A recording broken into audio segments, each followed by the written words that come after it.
ശ്രീരാമ രാമ രാമ ശ്രീരാമചന്ദ്ര ജയ ശ്രീരാമ രാമ രാമ ശ്രീരാമഭദ്ര ജയ ശ്രീരാമ രാമ രാമ. മിഥുന തെളിവ് കഴിഞ്ഞു. ഇനി കർക്കടകപ്പെയ്ത്താണ്. രാമായണ ശീലുകൾക്കൊപ്പം ഒരു കർക്കടകം കൂടിയെത്തിയിരിക്കുന്നു.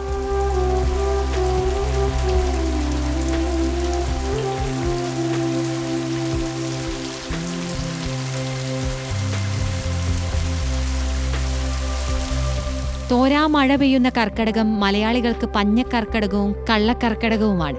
കർക്കടകത്തിന്റെ ക്ലേശത്തിനിടയിലും മനസ്സിനും ശരീരത്തിനും ആശ്വാസം പകരാനാണ് രാമായണ പാരായണമെന്ന് വിശ്വാസം. രാമകഥകൾ ചൊല്ലി കർക്കടക മാസത്തെ വിശ്വാസികൾ ആഘോഷമാക്കുകയാണ്. പാടി വന്ന പൈങ്കിളി പെണ്ണേ ശ്രീരാമചരിതം നീ ചൊല്ലിടുമടിയാതെ.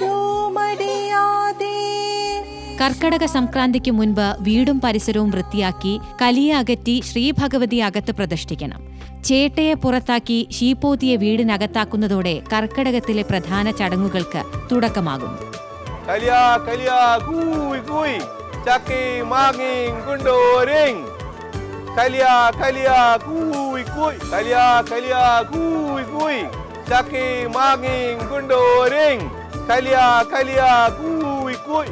രാവിലെ ദശപുഷ്പങ്ങൾ വെച്ച് ശ്രീഭഗവതിയെ വീട്ടിലേക്ക് എതിരേൽക്കും. വിളക്കു കൊളുത്തി കിണ്ടിയിൽ വെള്ളവും തുളസിയും താലത്തിൽ ദശപുഷ്പങ്ങളും വാൽക്കണ്ണാടിയും രാമായണവും. തോരാമഴയ്ക്കൊപ്പം രാമായണത്തിന്റെ ഈരടികൾ നിറഞ്ഞ നാളുകളാണിനി. അടുത്ത 11 മാസങ്ങളിലേക്കുള്ള ആരോഗ്യ പരിചരണത്തിനും കർക്കടകത്തിലാണ് തുടക്കമാകുക. ആയുർവേദ വിധിപ്രകാരം ഔഷധ സേവയും ഉഴിച്ചിലിനും പിഴിച്ചിലിനും പറ്റിയ കാലം. താളും തകരയും ഉൾപ്പെടെ ഇലക്കറികൾ കഴിച്ച് ഔഷധ കഞ്ഞി കുടിച്ച് ആരോഗ്യ സംരക്ഷണം. ഈ മാസം തയ്യാറാക്കുന്ന കർക്കടക കഞ്ഞി ഏറെ പ്രശസ്തമാണ്.